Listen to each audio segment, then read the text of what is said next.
অহংকারী রাজা আর সাধারণ কৃষক।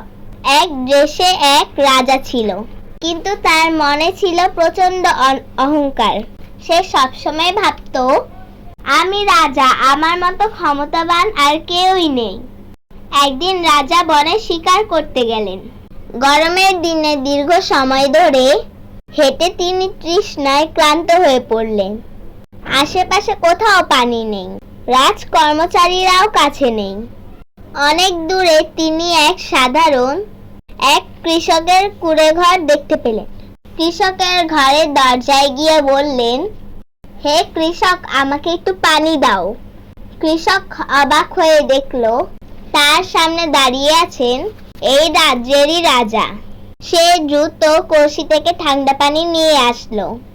রাজা তখন এক নিঃশ্বাসে পানি পান করলেন। তারপর গম্ভীরভাবে জিজ্ঞেস করলেন, তুমি কি জানো আমি কে?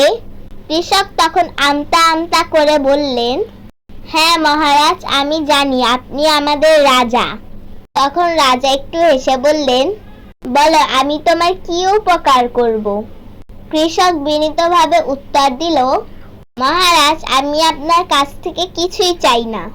আমি শুধু দেখেছি একজন মানুষ তৃষ্ণার্ত, তাই আমি পানি দিয়ে সাহায্য করেছি। মহারাজ, এটাই আমার দায়িত্ব।